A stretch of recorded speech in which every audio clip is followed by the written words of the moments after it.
Welcome to Morningstar. The research team has released a new report on ETFs, and joining me today is Monika Calay from the passive research team to talk more about it. Monika, thank you for being here.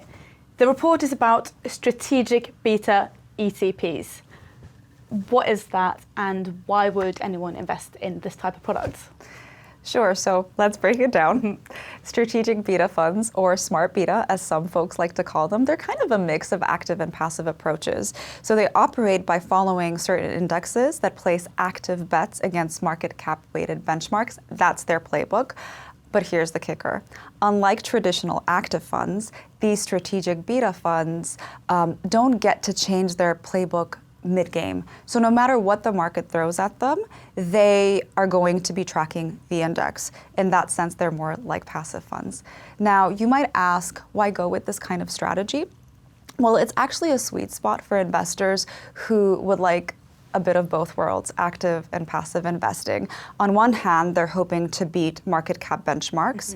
And on the other hand, they also may feel comfortable with this rules-based approach that will minimize the kinds of risks that active funds are prone to, such as key person risk, active manager risk. So as with any rules-based strategy, there's less room for human slip-ups. So the report that you've written is all about the growth of this market.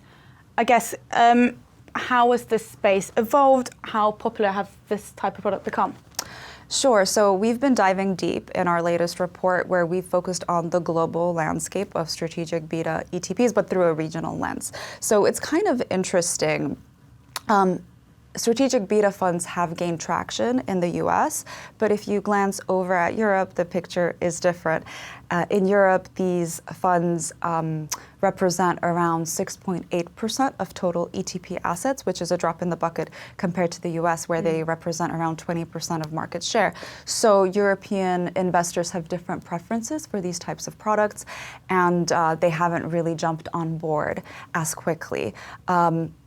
But it seems like the European market has kind of matured, and I think also asset managers have shifted their focus to other areas, such as thematics or ESG.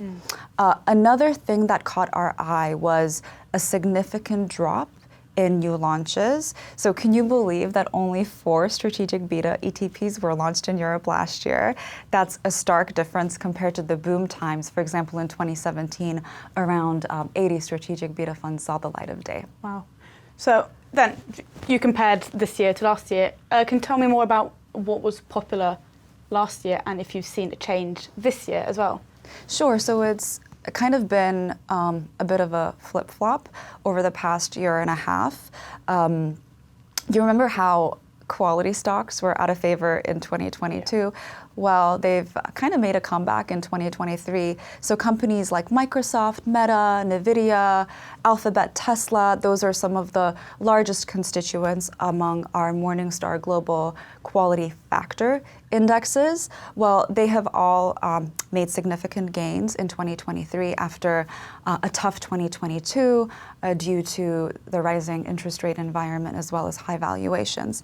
Now, in 2022, markets were volatile, so risk-reducing strategies, things like low volatility funds, were in favor, but in 2023, they've had a sluggish start so far, and that's because of their lighter exposure to technology and higher exposure to financials. So it's a constantly shifting landscape.